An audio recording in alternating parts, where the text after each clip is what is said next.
안녕하세요, 데이먼입니다. 커뮤니티에서 프로젝트 매니저와 프로덕트 매니저의 차이점을 묻는 질문을 받는데요. 제 생각을 바탕으로 간단히 정리를 해보도록 하겠습니다.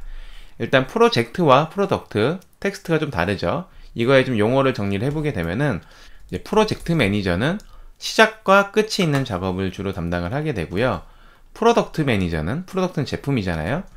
그래서 어떤 제품을 지속해서 이제 개선하는 역할들을 담당을 하게 됩니다.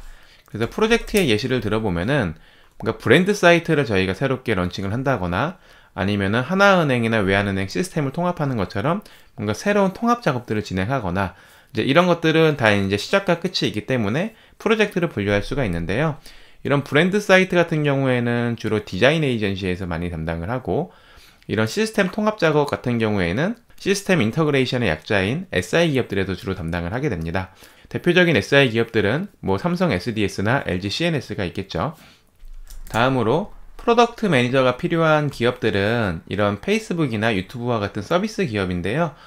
이런 기업의 서비스들은 고객일에서 참여를 해보게 되면은 이게 뭔가 시작과 끝이 있는 게 아니라 어느 순간에 계속해서 이제 업데이트가 되고 계속해서 진화가 됩니다.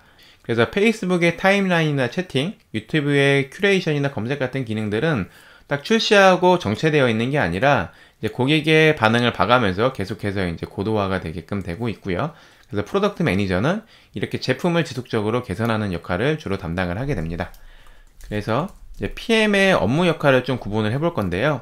여기 있는 P가 왼쪽에서는 프로젝트이고 오른쪽에서는 프로덕트입니다. 그래서 프로젝트 매니저와 프로덕트 매니저의 역할을 살펴볼 건데요.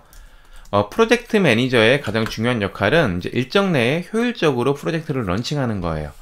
반대로 이제 프로덕트 매니저 같은 경우는 일정보다는 고객이 원하는 제품을 만드는 게 가장 중요합니다.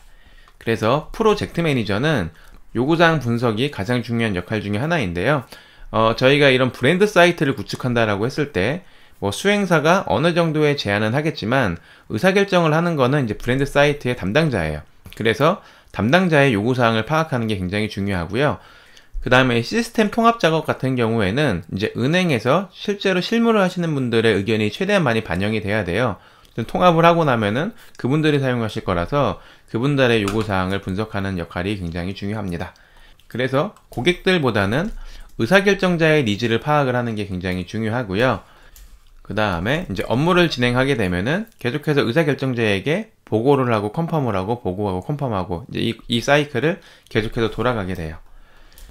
그래서 이 프로젝트를 진행하는 제품팀 안에서의 이제 PM의 역할은 매니징이에요. 그래서 이제 스케줄 내에서 서비스가 원활히 출시될 수 있도록 이제 제품팀을 관리하는 역할을 주로 담당을 하게 됩니다. 다음으로 이제 프로덕트 매니저 같은 경우에는 고객이 원하는 제품을 만들어야 되는데 이런 프로젝트를 진행할 때는 이제 의사결정권자들이 있고 요구사항이 있기 때문에 조금 더 요구사항을 파악하는 게 쉬워요. 그런데 이 고객이 원하는 제품이 좀 굉장히 추상적입니다. 왜냐면은 고객이 엄청 많잖아요. 그리고 그들마다 니즈가 다르기 때문에 고객이 원하는 니즈를 발견하기 위해서는 뭔가 설문을 하거나 인터뷰를 하거나 A/B 테스트를 하는 등의 작업들이 필요합니다. 그 다음에 이제 고객 니즈를 파악을 하고, 이제 고객 니즈가 파악이 된 다음에는 가설을 세우고 실험을 하고 분석하는 사이클을 계속해서 이제 돌아가게 돼요. 그래서 이 팀 안에서의 프로덕트 매니저의 역할은 뭔가 매니징을 하기보다는 협업 관계에 있는 경우가 많이 있어요. 뭐 상황에 따라서 매니징을 하기도 하지만 계속해서 고객들의 이제 니즈들을 백로그로 축적을 하고 그 안에서 우선순위를 결정을 하고 그 고객들의 필요한 내용들을 정리를 해주고 이제 이런 역할들을 주로 담당을 하게 됩니다. 그래서 프로젝트 매니저 같은 경우에는 주로 이제 실무 기획은 거의 하지 않고 이제 매니징에 포커스가 되어 있다라고 보시면 될 것 같고요. 프로덕트 매니저의 경우에는 이제 실무 기획에도 적극적으로 참여한다라고 보면은 좋을 것 같습니다.